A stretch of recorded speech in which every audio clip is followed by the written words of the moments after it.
Olá, pessoal! Sexta-feira, dia 3 de maio de 2024. Sejam muitíssimo bem-vindos a mais uma live aqui no Que Concursos. Uma grande satisfação estar aqui com vocês. Espero que tenha sido uma sexta-feira maravilhosa, de notícias ótimas para todos vocês. Encerramento de uma semana gloriosa, início de um final de semana igualmente maravilhoso. Professor José Castanheira, convido vocês a me seguirem nas redes sociais. Estou sempre aqui esclarecendo dúvidas, comentando sobre assuntos jurídicos e tudo mais que for proposto por vocês. É uma grande satisfação estar aqui nas lives do Que Concursos, lives que ajudam vocês a se preparar para qualquer que seja o concurso, qualquer que seja a temática, e a minha função é ajudá-los no direito penal, também no processo penal. Hoje a gente vai ver um tipo penal específico, daqui a pouco eu entro em minúcias com vocês, mas já adianto que não há muito a tratar especificamente sobre ele. Por isso eu trouxe uma introdução um pouco mais extensa, que vai com certeza enriquecer e agregar vocês na preparação para concursos públicos, quaisquer que sejam eles, desde que exijam, evidentemente, direito penal. Faço um aviso de que, infelizmente, a gente não vai poder interagir hoje nos comentários, porque essa live está sendo gravada. Precisei gravá-la previamente em virtude de imprevistos surgidos, então eu não vou estar presente no momento do ao vivo, como eu gosto sempre de conversar com vocês, responder as perguntas e dialogar, mas, por favor, não deixem de enviar eventuais dúvidas, sugestões, comentários. Estou sempre à disposição, tanto aqui quanto na modalidade das redes sociais, sempre à disposição. Beleza? De qualquer forma, é sempre um grande prazer. Vocês sabem que estou sempre aqui para ajudar vocês nessa jornada árdua, porém muito recompensadora, que são os concursos públicos.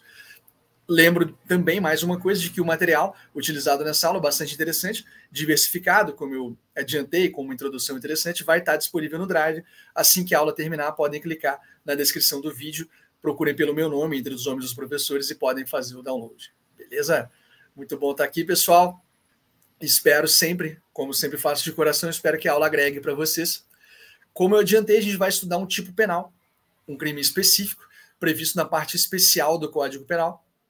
Mas, evidentemente, antes que a gente adentre nele, e como eu adiantei, não tem muita coisa para a gente abordar, vocês vão entender por que daqui a pouco, eu vou trazer aquela introdução que eu gosto de trazer a respeito de tipos penais específicos, do que é importante a gente se ater quando a gente os estuda. Por exemplo, o objeto material. No que recai aquela conduta, a que ela diz respeito concretamente. As modalidades de prática da conduta, doloso, modalidade tradicional, com a possibilidade excepcional de cometimento de crime culposo, segundo o artigo 18 do Código Penal, mas isso depende da previsão explícita do tipo penal. Quem vem a ser os sujeitos ativos e passivos do crime? Será que se trata de um crime próprio? Por exemplo, os crimes funcionais. São crimes que precisam de que o indivíduo tenha um vínculo especial com a administração pública. É necessário que ele seja, como vocês vão ser em breve, um servidor público. É necessário que eles tenham um vínculo especial, tenham essa relação distinta de cidadão com a administração pública. É um crime próprio em virtude disso, dessa necessária qualificação. Por outro lado, são crimes comuns aqueles que não exigem essa qualificação. Possibilidade de qualificadoras, que são novos patamares mínimo e máximo estabelecidos para a pena de um crime, a depender da circunstância na qual foi praticado. Possibilidade de tentativa, existência de causas de aumento e de diminuição de pena, também chamadas de majorantes e de minorantes. Análise dos patamares mínimo e máximo de pena. Será que se trata de uma infração de menor potencial ofensivo? Será que admite suspensão condicional do processo? Será que é um crime de elevado potencial ofensivo? Tudo isso a gente extrai da análise de um tipo penal específico. E as questões gostam de cobrar isso. Tem questões, como eu costumo trazer aqui, que trazem as mais diversas óticas de abordagem. Tem questões que trazem classificações doutrinárias de crimes, tem questões que exigem patamares mínimo e máximo da pena, a famosa decoreba. Infelizmente não é possível fugir dessa decoreba, é um dos elementos que se inserem nos estudos na preparação para provas de concursos. Há questões que cobram entendimentos jurisprudenciais. Tudo isso é muito importante para a compreensão global de uma figura criminosa. Essa introdução que eu gosto de sempre fazer, mas o que motiva a edição de uma figura criminosa? Qual é, entre outros vários, evidentemente, mas qual é o grande fundamento da criminalização de uma conduta? Por que a gente tem criminalizações que são, em via interpretativa, na verdade, proibições da prática de uma conduta, né? Matar alguém, por exemplo, do Código Penal, artigo 121, lê-se não matar alguém. Está proibido. E o que está combinado lá previsto são as penas impostas a quem eventualmente infringir essa proibição. Então, o que leva o legislador, o Congresso, no Brasil, a criminalizar, a inserir condutas no âmbito penal para fins de repressão, para fins de desestímulo daquelas práticas? Entre outros fundamentos, sejam eles filosóficos, teóricos, jurídicos, o principal deles, de acordo com os estudos não tão atuais assim, mas majoritariamente aceitos, é a necessidade de proteção do bem jurídico correspondente àquela prática criminosa. Não existe, pelo menos idealmente, crime que não tutele, que não proteja um bem jurídico, um instituto caro à vida em sociedade. Então, o grande fundamento de se criminalizar uma conduta, de se prever uma figura criminosa, do ponto de vista do desestímulo daquela prática, furto, roubo, estelionato, constrangimento ilegal, homicídio, isso para a gente ficar dentro do Código Penal. E todos os demais, lavagem de dinheiro, legislação extravagante, organização criminosa, tortura, na legislação esparsa, todos eles dizem respeito à necessidade de tutela, de proteção, de valores da nossa vida em sociedade, de valores que são caríssimos à nossa vida e são tão importantes que levaram o legislador a se valer do ramo mais gravoso do direito, aquele ramo que tem um impacto mais determinante, mais definitivo sobre o indivíduo, para fins de criminalizar, de penalizar condutas que eventualmente desrespeitem essa proibição legal. Esses valores, esses institutos caríssimos da vida em sociedade, são o que a gente chama de bem jurídico. São valores, apesar do nome jurídico, não dizem respeito ao universo jurídico. O universo jurídico é a necessidade de tutela, é do universo jurídico que vem a proteção dada a esses bens. Mas são bens relacionados à nossa vida em sociedade, caríssimos, seja a integridade pessoal, seja a honra, seja a integridade física, psicológica, o próprio patrimônio, o direito de ir e vir, a liberdade de autodeterminação, a dignidade, tudo isso corresponde a bens jurídicos que merecem a tutela penal, porque são tão importantes que a violação a esses bens jurídicos, sejam eles de índole individual ou de índole coletiva, ameaça a nossa vida em sociedade. É por isso que é muito importante a gente inserir o direito penal, de maneira correta, evidentemente, no combate a condutas criminosas, por natureza, evidentemente, por se tratarem, por serem abordadas pelo direito penal, que ameaçam a nossa convivência pacífica e a rigidez, a integridade dos bens jurídicos. Visto que o direito penal, lembrando, ele não incide, não é aplicado em todo e qualquer caso de conflito social. Não se utiliza o direito penal para todas as situações. A gente sabe que ele é subsidiário. Além de subsidiário, ele é fragmentário. E ambos esses corolários e espécies de aplicação partem do princípio da intervenção mínima do direito penal. Ou seja, só quando estritamente necessário, em caráter do que se chama de última ratio, é que o direito penal vai agir. Dessa forma, havendo uma agressão significativa ou tentativa de agressão a um bem jurídico importante individual ou coletivamente, o direito penal vai ser chamado a agir. E a definição doutrinária de Hans Welzel, o pai do finalismo, muito importante para a história da evolução do crime e análise de outras óticas, vem a ser o bem vital da comunidade ou do indivíduo, como eu mencionei, que por sua significação social é protegido juridicamente. E a proteção máxima, podemos dizer assim, do bem jurídico é a proteção do ramo penal. Dessa forma, a gente conclui que o direito penal se destina à tutela de bens jurídicos, tutela, proteção, abordagem, acautelamento, não podendo, evidentemente, ser utilizado para resguardar questões de ordem moral, ética, ideológica, religiosa, política ou semelhantes. É necessário, dessa forma, que se trate do resguardo da proteção de bens jurídicos que é consenso ameaça a eles.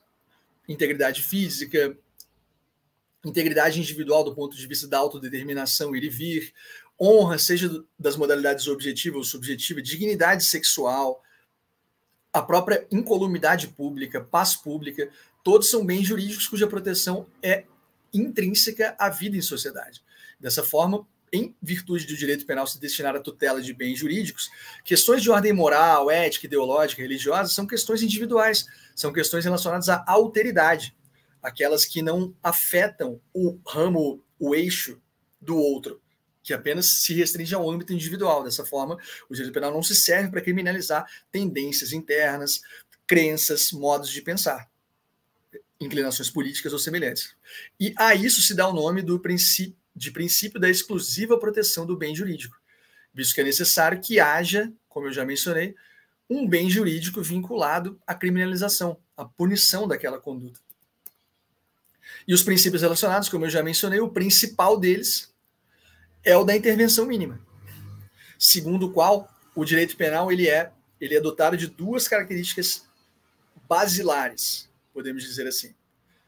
Primeiro, a fragmentariedade, ou seja, o direito penal, como a doutrina diz, ele é um mar ele representa punição num universo que a gente chama de um mar de irrelevância. A gente encontra algumas ilhas de tipicidade. Então, num grande universo de condutas que não representam crimes, propriamente dito, a gente encontra algumas que representarão crimes, que vão ser dignas, vão fazer jus à punição no âmbito penal, justamente porque essas, que eu estou desenhando em vermelho aqui, no meio desse mar de relevância, essas aqui são tidas como relevantes. O direito penal ele é fragmentário. Ele está sendo fragmentado em tutelas pulverizadas, porque essas em vermelhinho aqui representam condutas que são de fato graves por ameaçarem bens jurídicos e dessa forma elas fazem jus à tutela penal, elas merecem reprimenda penal. Não que, ressalto aqui agora, não que as outras condutas possam vir a ser reprováveis e não ser punidas pelo direito penal. Uma conduta ela é reprovável ainda que não mereça tutela penal, e dessa forma ela merece a tutela dos outros ramos do direito.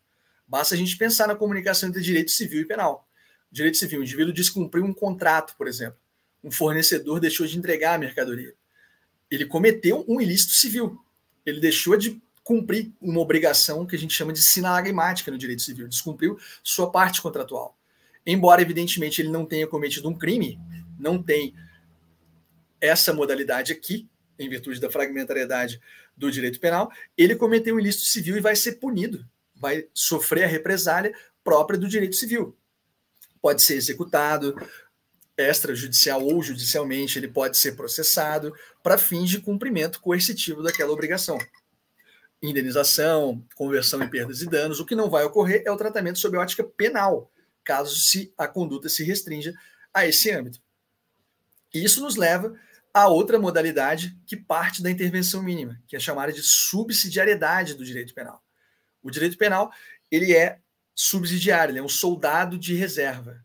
Ele está aqui e ele aguardando, tentei desenhar um chapéuzinho de guerra, e ele só vai atuar caso todos os outros ramos do direito penal que estão na frente dele como grandes colunas, o direito tributário, o direito civil, o direito do consumidor, o direito do trabalho, caso nenhum desses ramos aqui seja apto a solucionar aquele conflito real, como eu dei o exemplo do contrato.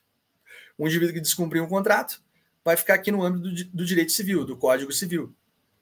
Isso aqui, estando apto a solucionar aquele conflito, aquela controvérsia, vai deixar em descanso o nosso soldado de reserva.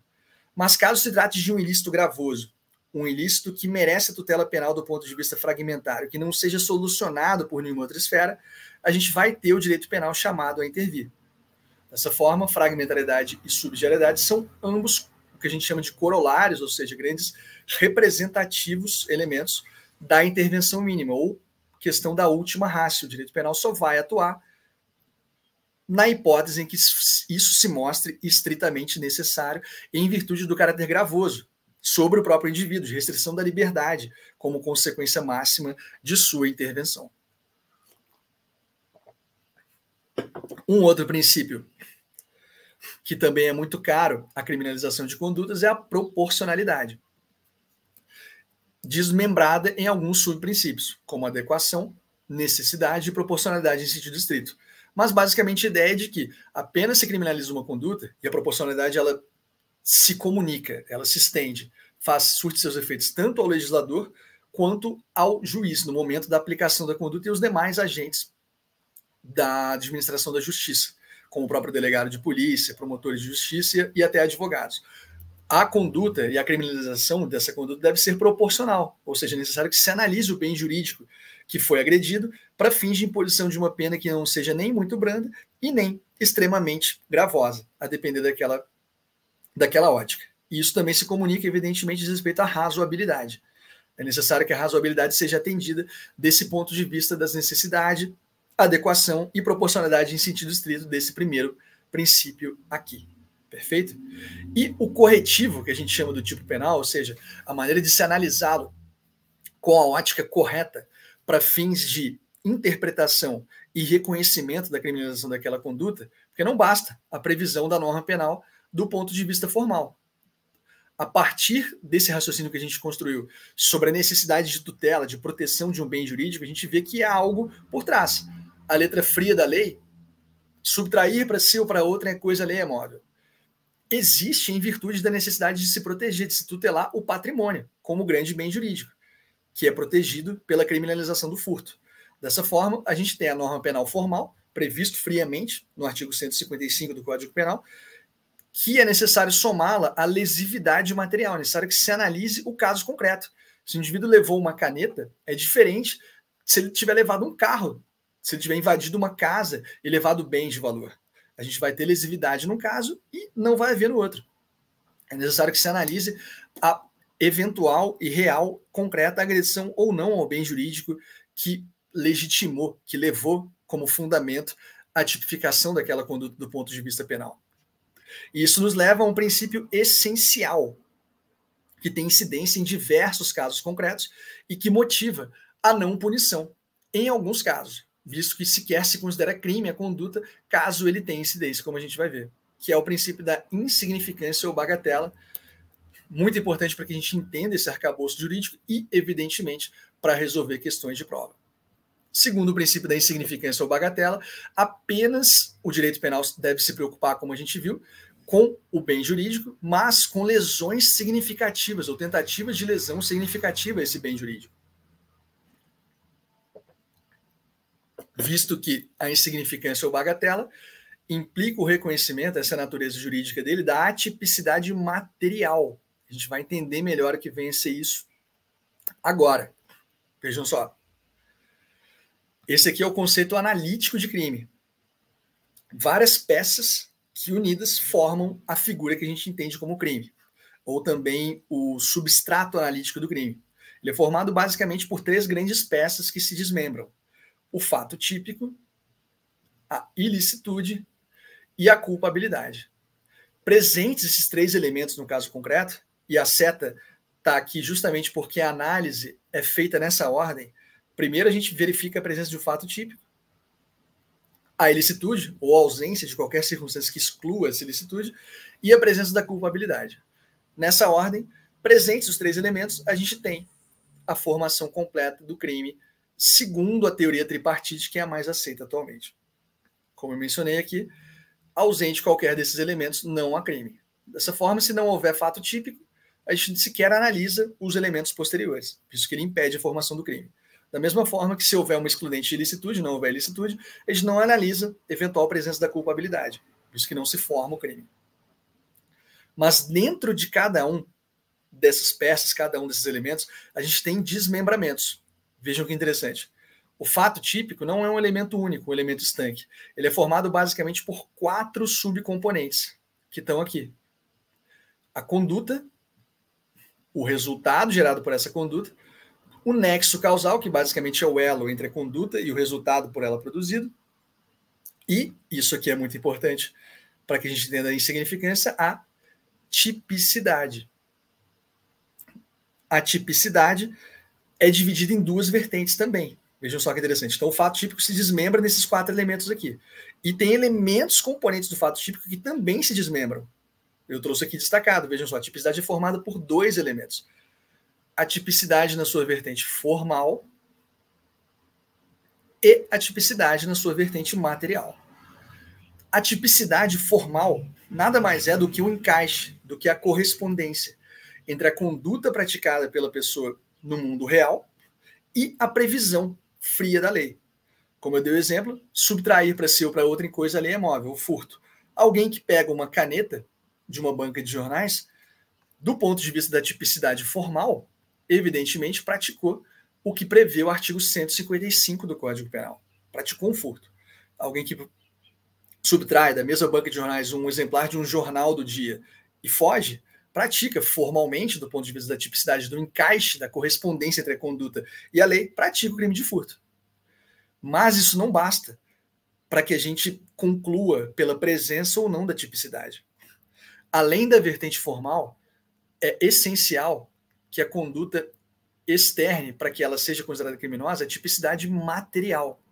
E a tipicidade material é intrinsecamente ligada à ideia do bem jurídico.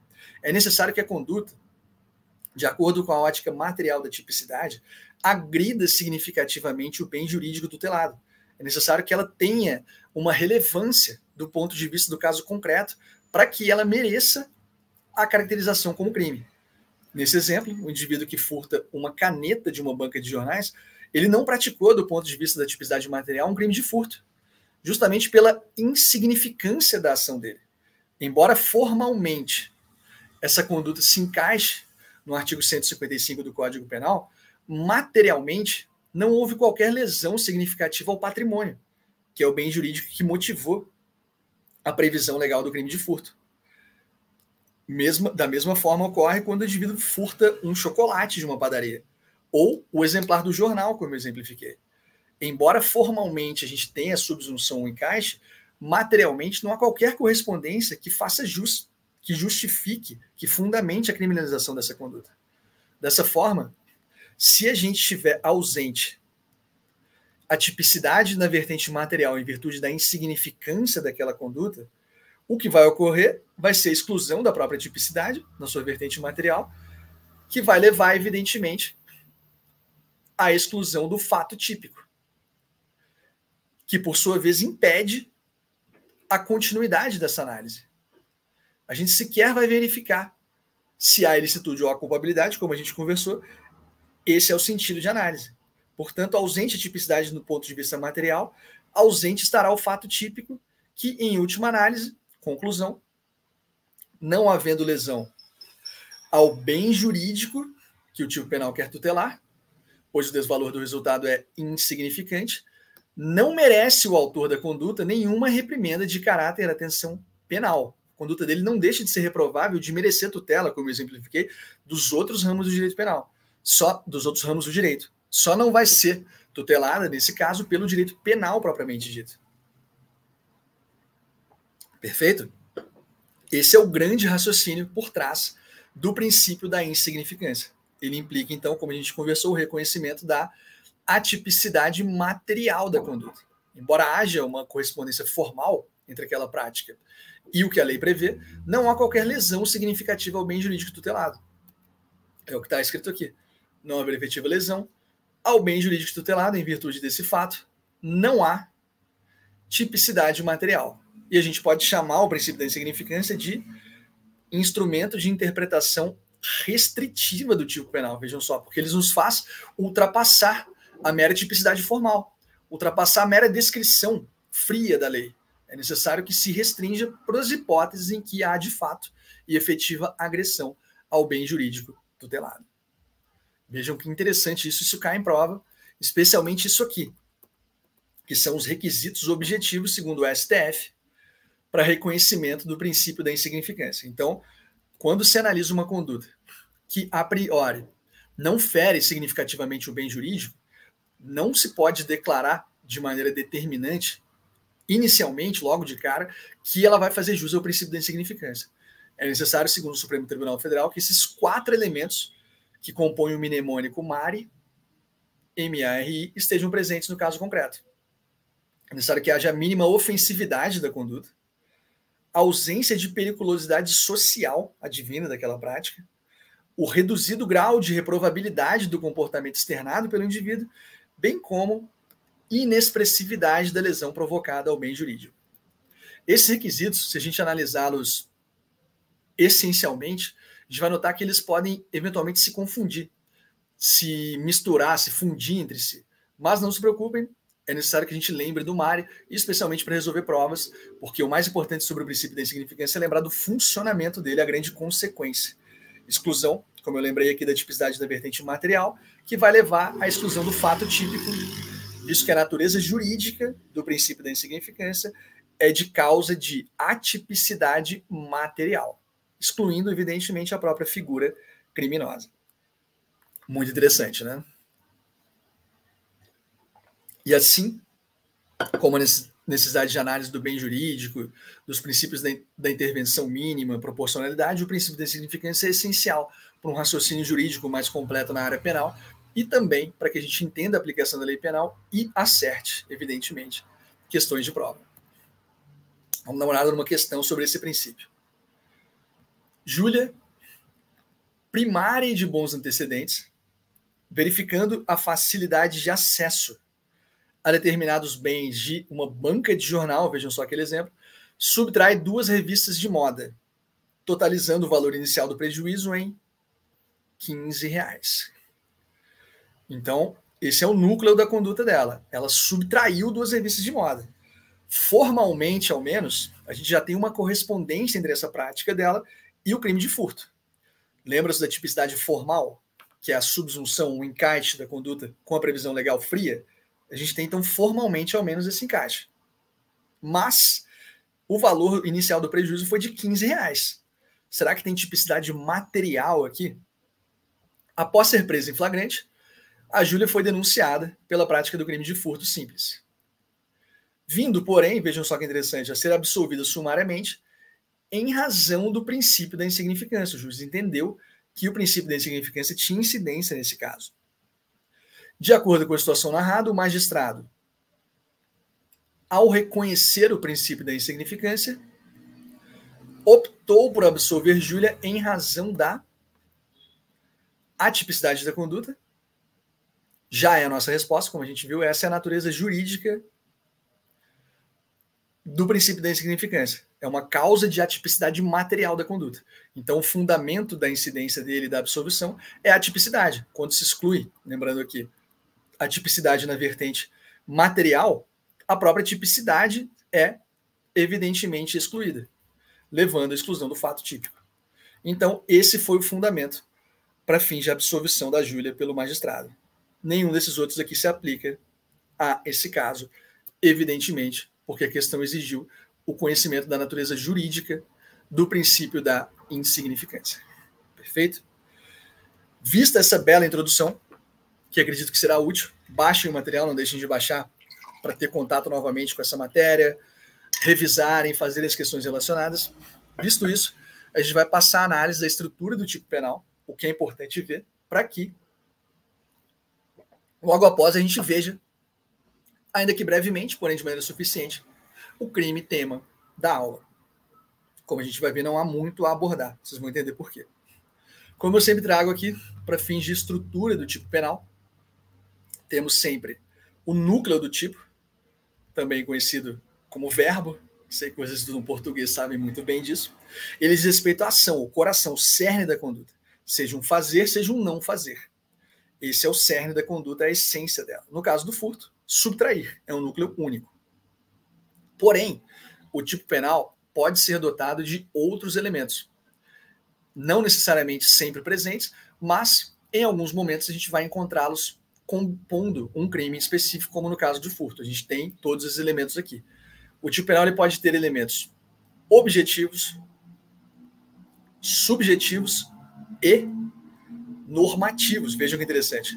E o furto, de acordo com as cores que eu exemplifiquei, traz todos esses elementos no seu corpo, na sua previsão típica. Vejam só. Os elementos objetivos dizem respeito aos aspectos meramente materiais do delito, também chamados de descritivos. Uma coisa que seja móvel, furtado, uma revista, uma caneta, um veículo, um bem de valor, uma televisão, são coisas móveis. Não é necessária uma análise interpretativa mais aprofundada para que a gente entenda o que é isso. Elementos subjetivos dizem respeito à finalidade específica do indivíduo. Podem ou não estar presentes, porque a gente tem um elemento subjetivo básico, o dolo, o ânimos que move o agente de acordo com o finalismo. Excepcionalmente, a gente tem um tipo penal culposo, mas é necessário que o crime preveja. Mas pode ser que a gente tenha, Por exemplo, no caso do crime de furto, uma finalidade específica. É necessário que o indivíduo subtraia para si ou para outrem aquela coisa alheia móvel. Ele tem que ter a intenção de assenhoramento, que se chama, ou de benefício de terceiro com aquela subtração. Caso ele subtraia a coisa alheia móvel para fins de utilização temporária, posteriormente a restitua, o que vai ocorrer vai ser a figura do furto de uso, que sequer é um crime, que sequer foi penalizado. Dessa forma, é necessário que ele seja imbuído da finalidade de subtrair para si ou para outrem. E o que vem a ser uma coisa alheia? Aqui a gente tem um elemento normativo. Normativo porque é necessário que a gente interprete, é necessário um juízo de valor, é necessário um aprofundamento maior. Será que aquela coisa não era do próprio indivíduo? Será que ele não acreditava que fosse dele? Será que tinha alguma ação judicial para questionar a propriedade dela? Dessa forma, tudo isso vai impactar na caracterização da coisa alheia, sendo necessária essa interpretação um pouco mais aprofundada, distinta de um elemento objetivo, da coisa móvel, por exemplo. Como eu destaquei, esses elementos podem ou não estar presentes no tipo penal, visto que, por exemplo, vejam só o homicídio. Matar alguém, a gente tem apenas o núcleo seguido do elemento objetivo alguém. Não é necessário um juízo interpretativo maior para saber que alguém é uma pessoa, um indivíduo, um ser humano. Caso a conduta recaia sobre um objeto, a gente não vai ter um homicídio. Caso recaia sobre um animal, também não. A gente vai ter um outro crime da Lei de Crimes Ambientais, não o homicídio, o artigo 121 do Código Penal. Por outro lado, assim como o furto, o crime de peculato do artigo 312 traz diversos elementos. Vejam só. Além de 2 núcleos,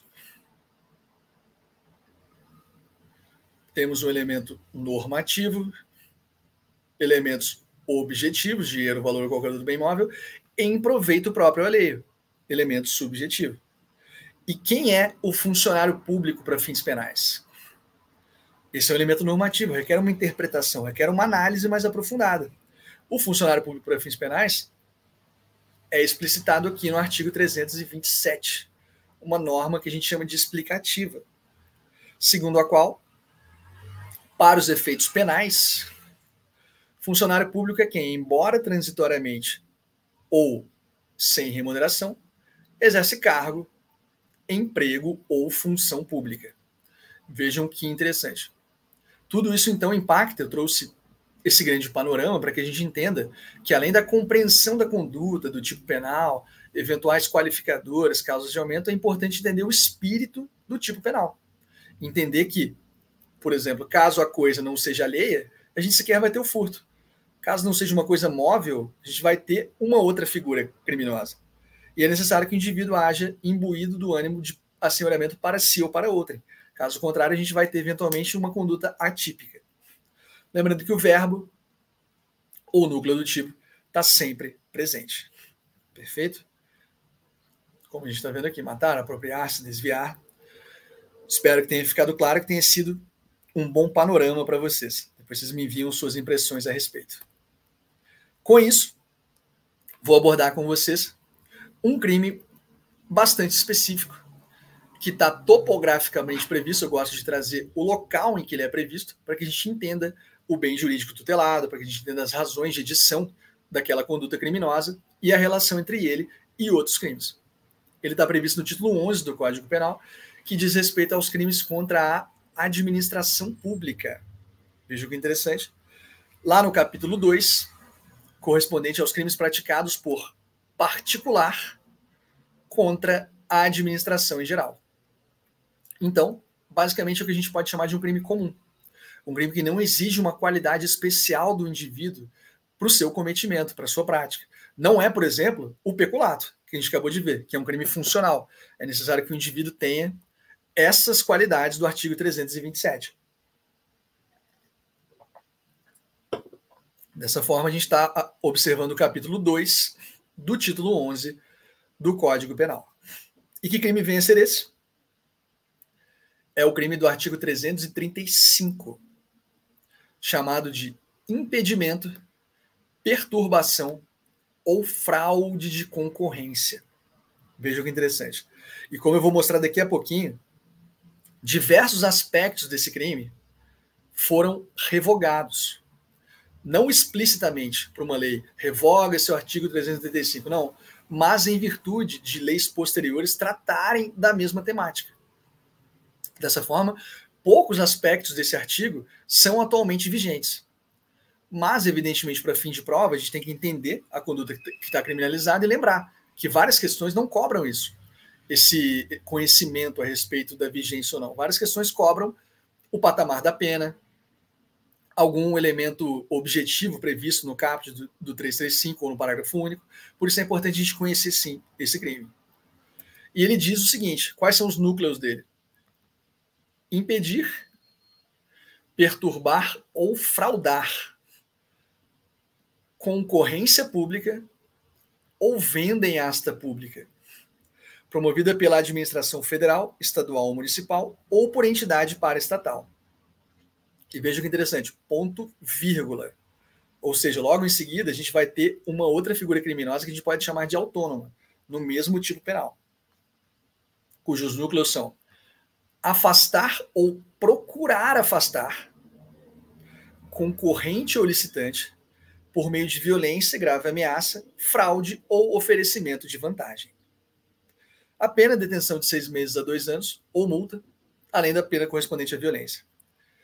O grande propósito, como a gente viu de edição desse tipo penal, é reprimir, é punir condutas que atentem contra a rigidez, contra a regularidade das concorrências públicas, da asta pública, também conhecida como leilão, das licitações, dos procedimentos realizados pela administração pública para fim de contratação, para fim de alienação de bens.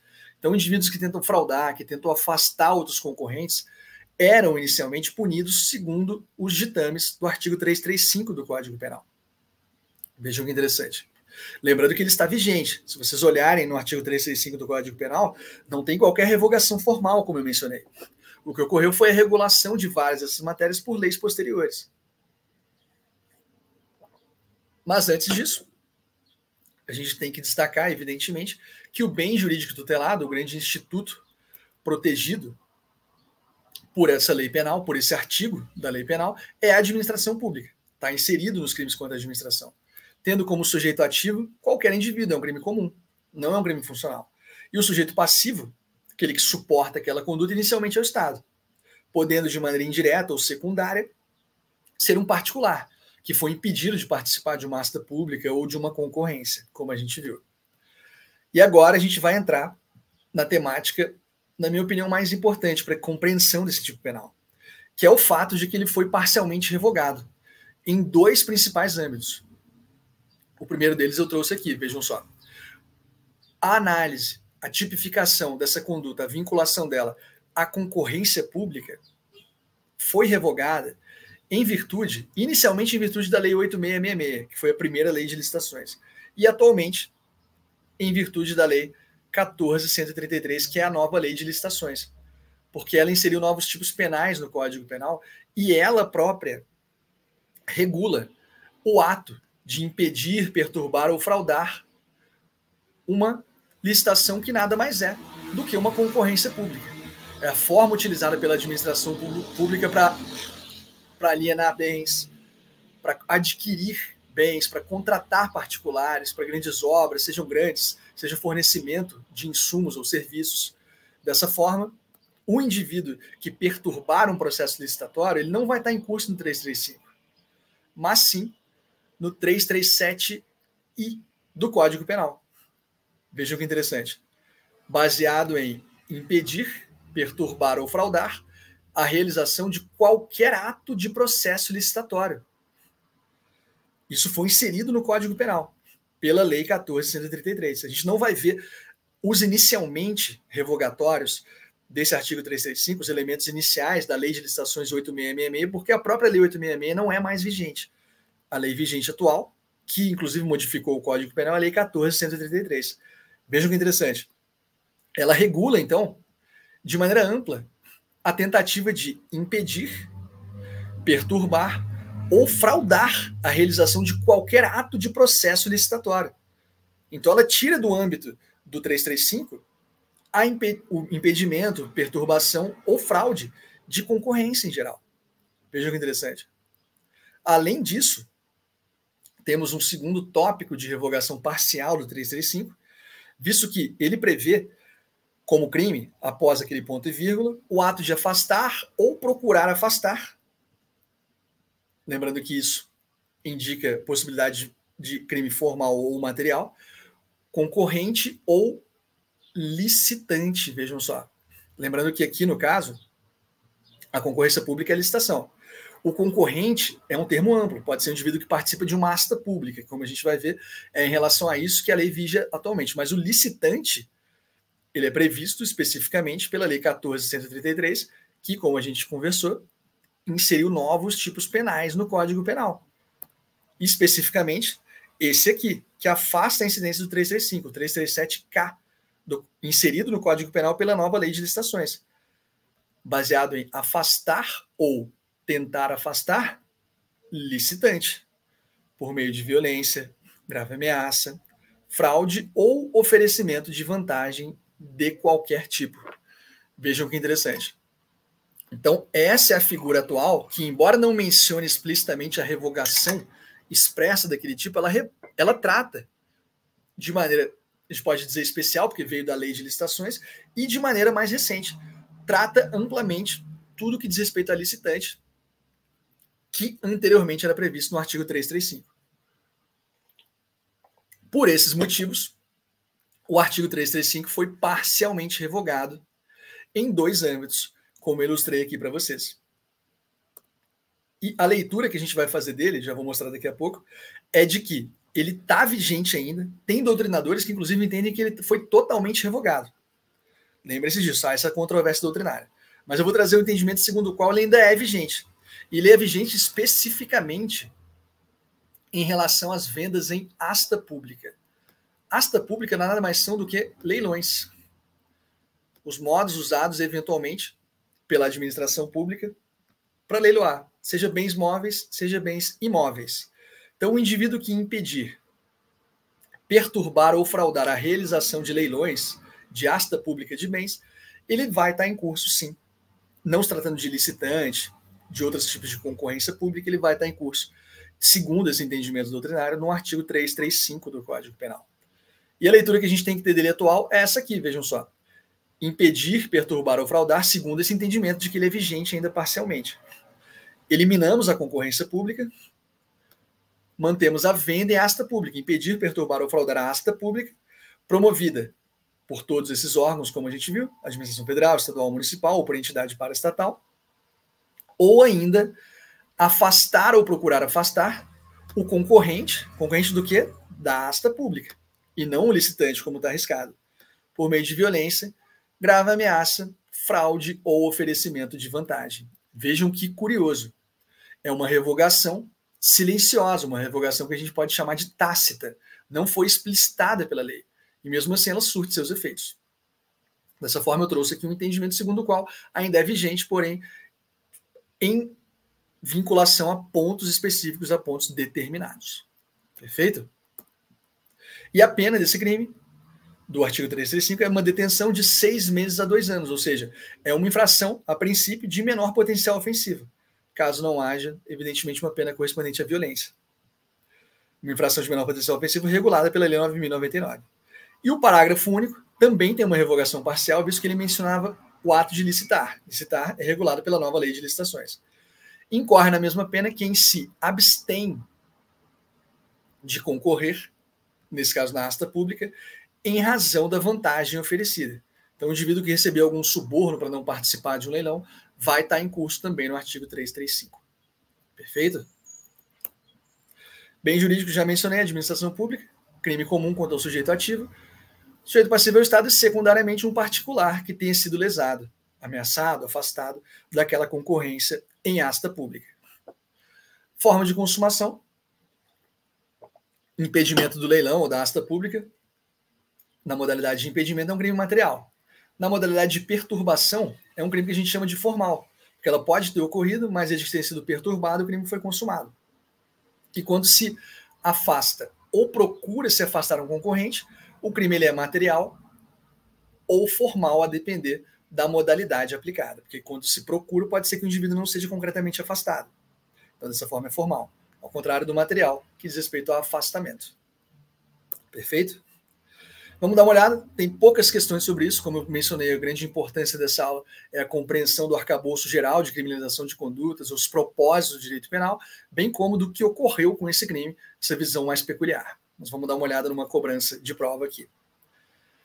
Rasgar ou, de qualquer forma, inutilizar ou conspurcar edital afixado por ordem de funcionário público, ponto vírgula, temos uma nova conduta aqui, violar ou inutilizar selo ou sinal empregado por determinação legal ou ordem de funcionário público para identificar ou cerrar qualquer objeto, constitui-se em crime de perturbação ou fraude de concorrência. Pessoal, perturbação ou fraude de concorrência é o crime que a gente está vendo aqui, 335. E ele não menciona nenhuma dessas figuras típicas, nenhum desses núcleos, rasgar ou conspurcar um edital afixado, violar ou inutilizar selo empregado. Então, basta a gente conhecer a previsão típica, como eu mencionei, várias questões exigem isso, o mero reconhecimento da previsão gramatical daquela conduta criminosa, para que a gente acerte essa questão. E ela, evidentemente, está errada, porque ela menciona esse outro crime aqui, o crime de inutilização digital ou de sinal, que criminaliza a conduta de rasgar ou, de qualquer forma, inutilizar ou conspurcar um edital afixado, conspurcar, sujar, emporcalhar, como diz a doutrina, um edital afixado por ordem de funcionário público, ou ainda violar ou inutilizar selo ou sinal empregado por determinação legal ou por ordem de funcionário público para identificar ou cerrar qualquer objeto. Perfeito? Pessoal, espero que tenha sido proveitosa essa aula. É um crime mais exótico, um crime que de fato não tem muita aplicação prática, embora algumas questões exijam, mas em linhas gerais elas exigem um reconhecimento, a diferenciação. É por isso que o estudo de tipos penais nunca é estanque, nunca é isolado. É importante que vocês, estudando, por exemplo, crimes contra a administração, conheçam contrabando, descaminho, desacato, entendam esses tipos penais, resistência, desobediência, saibam se é um crime funcional, como é a própria corrupção passiva, ou ainda aquele que foi exemplificado agora há pouco, relacionado ao peculato, ou um crime comum, praticado por particulares em geral. Além disso, a compreensão doutrinária, como eu trouxe aqui da revogação parcial, é importante para provas e para que a gente entenda o funcionamento, a comunicação e as relações entre as leis penais. O que elas regulam, ainda que não expressamente revogando, elas tratam e trazem para si o assunto. Perfeito? Espero que tenha ficado claro. Infelizmente, a gente não pôde interagir nessa aula. Como eu destaquei no início, ela foi gravada, mas de qualquer forma, aguardo vocês sempre para as nossas próximas aulas. É sempre uma grande satisfação estar aqui, espero que tenha ajudado, e estou nas redes sociais também. Beleza? Um grande abraço e ótimos estudos. Tenham uma maravilhosa sexta-feira.